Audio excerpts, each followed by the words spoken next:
గతంలో కూడా చెప్పిన, చాలాసార్లు చెప్పిన, ఇదివరకు పన్నున్న చెట్టుకి రాలేస్తారన్నట్టు నన్ను సోషల్ మీడియా వాళ్ళు కానీ బీఆర్ఎస్ వాళ్ళు కానీ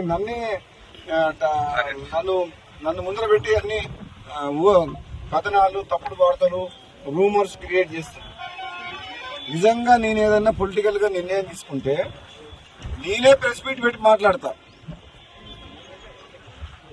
నేను కాంగ్రెస్ పార్టీ ఎమ్మెల్యేగా కొనసాగుకుంటూ మునుగోడు నియోజకవర్గ అభివృద్ధి కోసం కృషి చేస్తున్నాం. మంత్రివర్గ విస్తరణ అనేది అధిష్టానం తీసుకునే నిర్ణయం కాబట్టి అధిష్టానం ఏ నిర్ణయం తీసుకున్నా కట్టుబడి ఉంటాం. అప్పటి వరకు కాంగ్రెస్ పార్టీ ఎమ్మెల్యేగా ఒక క్రమశిక్షణ గల కార్యకర్తగా నియోజకవర్గ అభివృద్ధి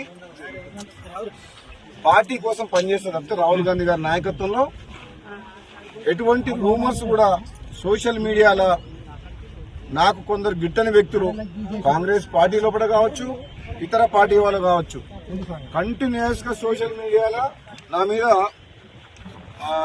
దుష్ప్రచారం జరుగుతుంది.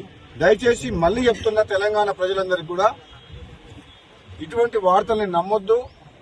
భవిష్యత్తులో ఏదన్నా రాజకీయ పరంగా ఏదైనా నిర్ణయం తీసుకుంటే నేనే ప్రెస్ మీట్ పెట్టి మాట్లాడతా. అప్పటి వరకు దయచేసి ఎటువంటి రూమర్స్ ని, దుష్ప్రచారాన్ని నమ్మొద్దని చెప్పేసి కూడా నేను విజ్ఞప్తి చేస్తున్నాను. Thank you.